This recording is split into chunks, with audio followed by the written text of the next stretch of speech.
So when when we went, the four of us went to meet one of the vendor partners.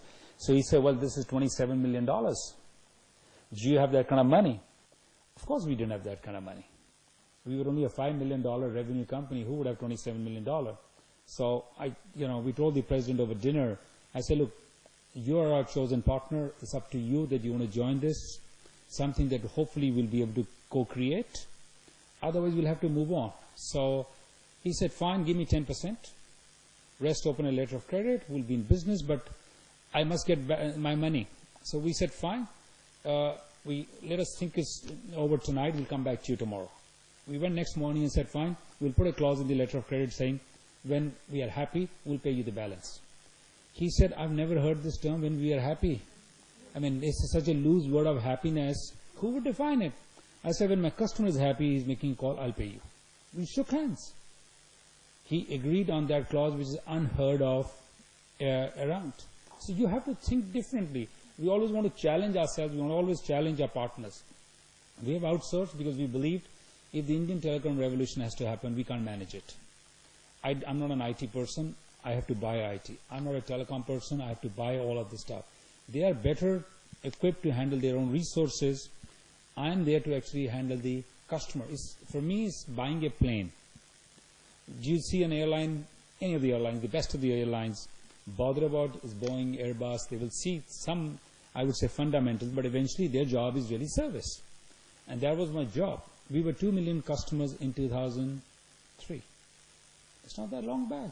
Just 2 million customers. And today we are almost touching 300 million customers in 10 years. So this kind of growth, and that's where most houses, our entrepreneurs fail, because they keep believing that what they are doing is right, and what the textbooks have taught them, what the consultants have taught them, they don't want to challenge it. Great. As you just said, and you mentioned the rigors of the license Raj, the kind of policies which came up, which favored certain old industrial houses, it's been a long, arduous, albeit a successful haul, Rajan, since the time Mittal happened during the toils of the license Raj, up till now, when both India and Bharti have a very strategic and significant presence and role on the international map, international economic map. What do you think has been achieved and what yet remains to be achieved, both in the context of India and Bharti? Oh, that's a long list. I think, I always believe that if India succeeds, we all will succeed. There is no way, anybody who thinks that as an entrepreneur, as a corporate house, as a company, that they will succeed, yet the country will fail, I think they are living in a fool's paradise. This country, sometimes I shudder to think what will happen if we don't go to the right way. The younger generation is today so aspirational. They have no patience. They want everything as of yesterday, not even tomorrow. The gap between have and have-nots is increasing tremendously. We go down on the streets, we see what is happening. What stops them tomorrow? If you have nothing to lose, they are going to start looking at people who have got something. And with a median age of 26, with a population of 720 million people, can you imagine if we don't channelize it the right way, where will it go? And this is where the governments and business houses, corporates, Indian citizens, all of you, people like us, we have to collaborate. It's not one person's job, it's not one government's job, it's a nation's job. Nations are not built by few chosen people. They can give you direction, but they can't build the nations. And that difference remains. If I go back many years back, when the war took place, Japan was completely demolished, finished. I used to go to Japan a lot. And Japanese working style is so very different, probably you only find in Japan. Now this young guy, and I was young too, he would come, pick me up in the morning at 7 o'clock. And Indians, to be honest, including me, we are not that used to early morning to get up at 5 o'clock to be ready for 7 o'clock. So one conversation, and he would drop me 12, 1 o'clock. And I used to say, he would go back about an hour and a half away where he used to stay. He said, I sleep while I'm standing in the train. So I asked him a question. I said, what do you get? I said, that's not much pay. Do you get overtime? He said, no. I said, what the hell are you doing this for? He said, we have to build the nation. Now that youth aspires to build the nation. Indian youth aspires to build themselves. That distinction somewhere has to go. And that's where the government, the leaders have to play a very pivotal role. Our first Prime Minister played a great role. People may have differences of Jawaharlal Nehru's politics. That's fine. But look at Pakistan around us, look at other countries around us, we're still where we are. Over the years, politics has overtaken hugely of self-interest than the national interest. I hope this new government has come in, there is hope, there is change. At least I can tell you from a corporate house, there is perceptible change in what has happened the last few months. And I also believe, while we have to address the people which have unfortunately on the other side of the line, but at the end of the day it can only happen with growth. Because socialism is only defined with the money that you run of somebody else's, which will finally end. How much you can tax the corporates, how much can you tax individuals? You've got to have growth. So I think this story has to be weaved in, and this government thankfully is looking at it, is giving you hope. We are seeing tomorrow, Make in India is happening. I'm going to be there. I'm seeing the Prime Minister tomorrow. He is a man possessed, I can tell you. And hopefully we can all contribute in small, big, medium, whatever we can, we should. This seems to be something really heartening for India and for all of us. And frankly, here we have a corporate guy who says he has confidence in the government, which is extremely, extremely heartening for all of us. Rajan, you are, amongst many others, delivering the pivotal role of lead director of Bharti retail venture. What do you think are the particular pursuing obstacles to organized retail development in the country? And here I want to add another question. What is the validity of a lobby which is shaping public opinion to believe that modern retail industry, both domestic and foreign, will put all indigenous Indian shopkeepers, small-time shopkeepers, the parchoon ki dukans, everything out of business? Is it true? This question I have debated a lot. In fact, when I went and saw the new Commerce Minister, Sitaraman, the other day, she was the BJP spokesman, and we had such a power on the television debate at that time. And I was betting for, and of course she was betting against. So when I went and I saw her, I said, look, don't hold that grudge. That's your politics, and that's my, as an Indian observation, and we must agree to disagree. And I still believe that I bet for the other side, and my debate is really, do you want modern retail or not? Forget the color of the money. This is what happens when the corporate lobbyists fight with each other. How does it green or a blue define that you should have a fight, do you want organized retail or not? I think that is the only discussion point here. FTI, no FTI. What stops with the big houses which have enough deep pockets versus a foreigner? How does that matter? If the displacement is going to happen, both will do it. Now to say, why do we need taxis? We would have displaced rickshawalas and auto rickshaw, tomorrow plane. I mean, it's an endless debate.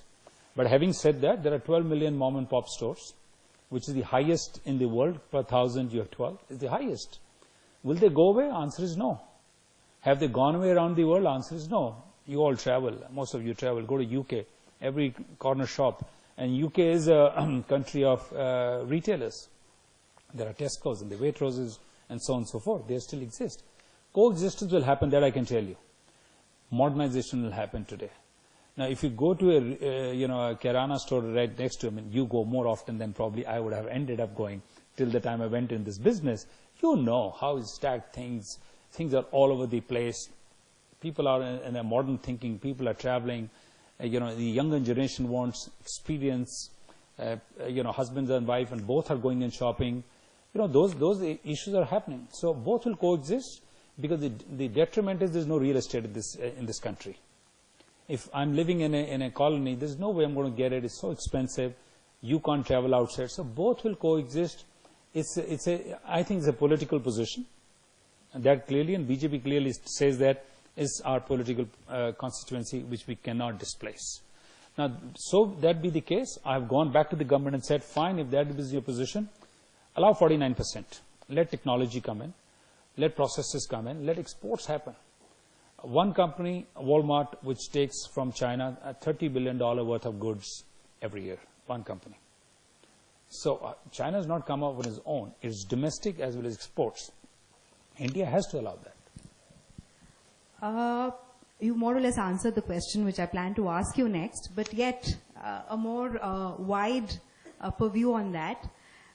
Most of us come from business houses, and we understand how important it is to have a conducive government policy to weave, a target-driven, ethical, and global enterprise, the likes of the stature of Bharti enterprises.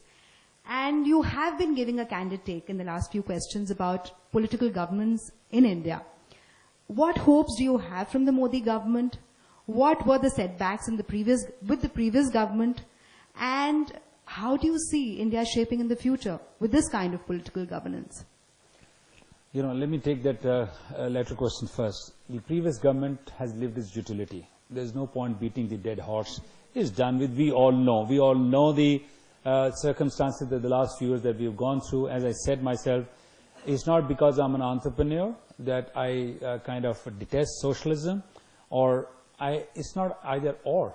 Both have to coexist. I am not, but at least fix the structural issues. To say, give more food, fine, give more food. There's no PDS. When I went and saw the Prime Minister of that time, and I said, 1930, what happened in US? Food coupons were given.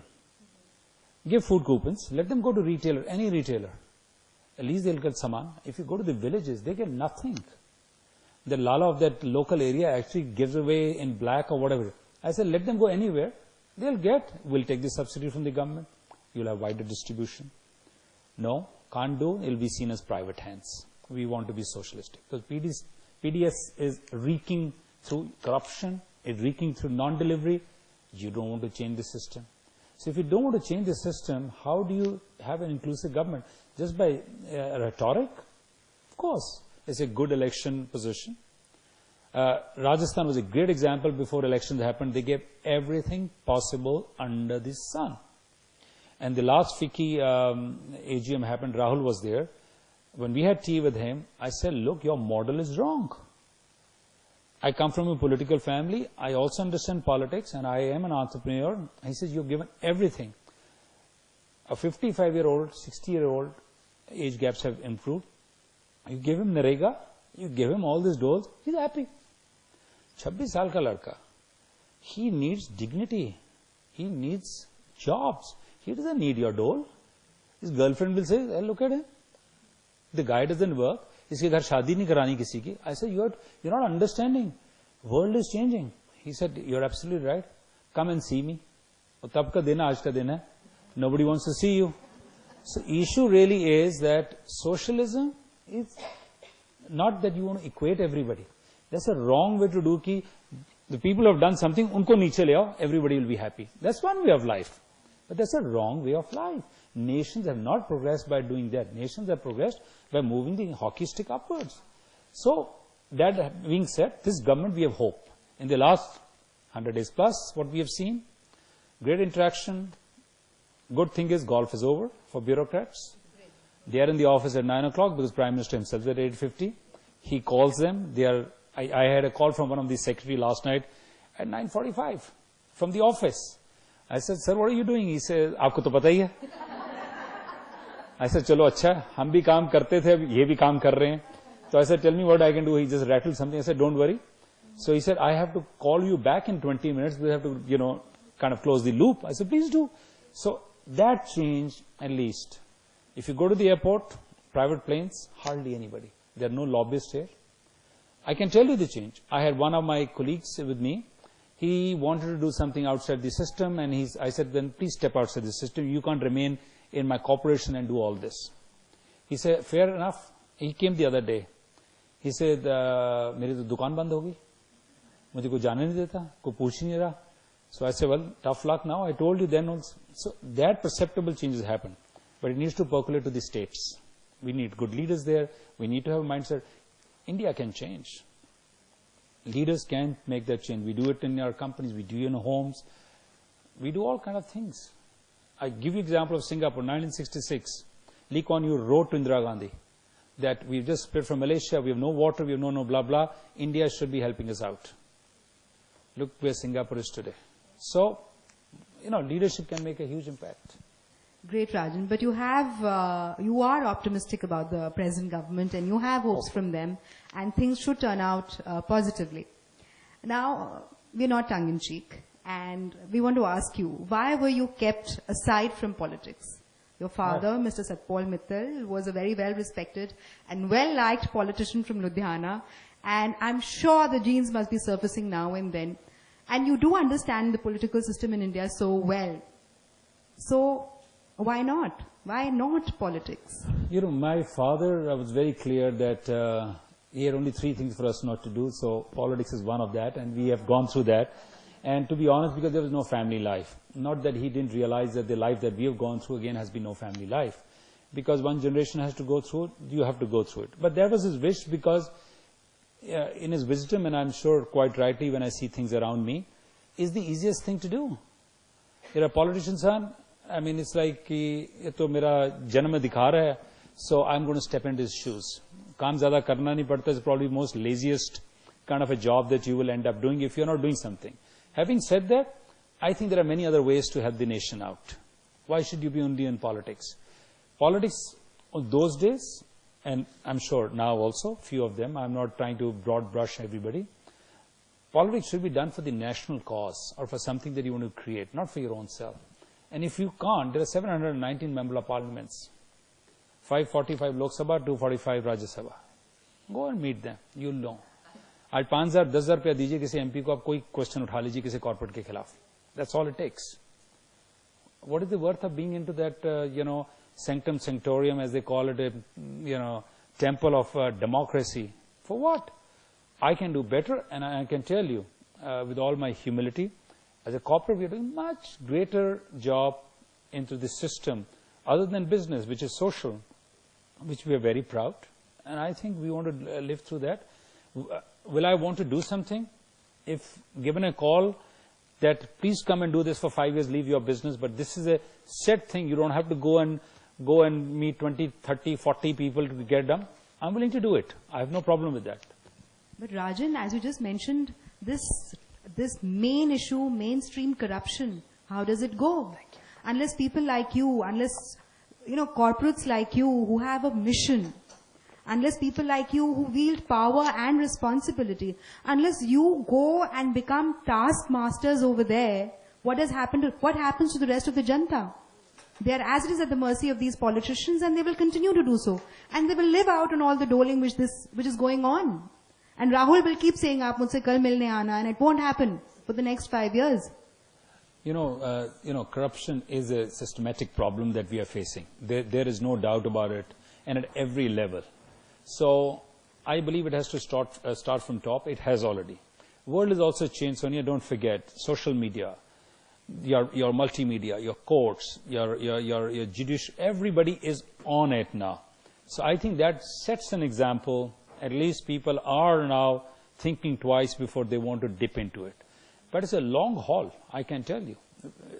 For us, एक छोटा आदमी जो जाता है उसको passport चाहिए, उसको ration card चाहिए, उसको. I know the problems. It's not that I'm devoid of the problems. Sometimes my wife thinks that I'm completely devolved and I have no clue about these things. She doesn't realize I move in so much. I meet so many people of different kinds. I understand that pain. It's going to take a long time. And I can tell you, it has to come more self-generated.